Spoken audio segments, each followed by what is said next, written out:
Zay izy raha hoan'ny sokajy Ligue 2 anisan'ny nanamarika ty farany herinandro ty ihany koa nanao ny fifaninanana ho an'ny latsaky ny fito ambin'ny folo taona hatamila hetsika RTL Jeune Talent izany tanterana teny Nosateny. Mbola ny ekipan'ny FC Bayern indray no nanomboka ny amboara ity ekipan'ny FC Bayern ity namana mbola tiana dia efa inefatra no todo teo amin'ny famaranana rehefa indroa no nahazo izany tao anatin'ity baolina kitra izay karakarainy ny orinasa RTL ity ka tamin'ity androany ity zany no ny farana ny andihan'ny fahaefatra dia mbola zareo FC Bayern indray no nivoaka nandresy rehefa nandresy ny AS Evry tamin'ny fandakanana penalty zany 4-3. Tafaverina amin'ny FC Bayern indray ny amboara ho an'ny lalao baolina kitra Jeune Talent RTL. Lesin'izy ireo teo amin'ny lalao famaranana tamin'ny fandakana tirobiny AS Evry tamin'ny isa 4-3. Tamin'ireo andiany efatra dia tonga teo amin'ny famaranana foana ny FC Bayern ary efa indroa nandropaka ny amboara ka voaositra ho tompondaka ny taona 2024 sy izao 2024 izao. Tompondaka lefitra kosa ny taona 2024 sy ny 2024.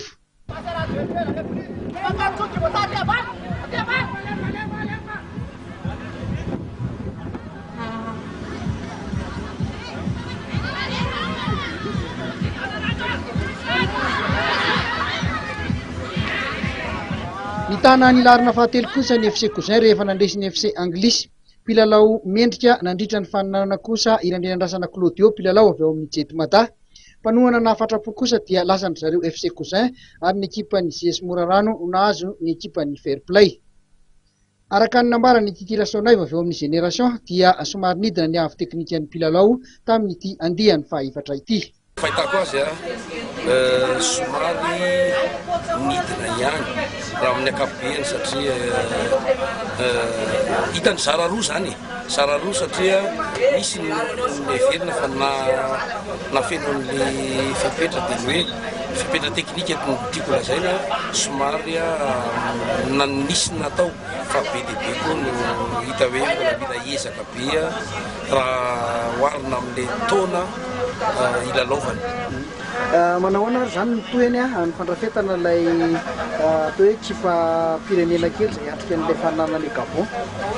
Ny tsy dia tena nanakana ny fifantenana akory zany satria zay tsy nafeno an'izay dia fa somary tsy nahatafiditra olonao fa ny tsapa dia hoe misy ny mampianatra fa misy ny tsy mampianatra ka ny fomba ny fantenana dia any amin'le hoe ekipa mampianatra ny baolina satria amina taonandraiky izy ireo dia mbola le tokony mbola mandray be dia be dia somary tany no mitopaza maso natetika zany. Manahoana zany ny fanomanana ary atrehana an'ilay fanomanana any ivelany? Fanomanana raha vao vita ity amin'ny ty famparanana ity dia tonga dia hanomboka avy hatrany amin'ny herinandro ambony satria tsy manana fa tsy telo herinandro hanomanana andreo ankizy ireo. Ireto kosa ireo mpilalao 12 mirahalahy voafantina hiatrika ny faninanana iraisam-pirenena izay karakarain'ny RTL Foibe any Gabon amin'ny volana Aogositra ho avy izao.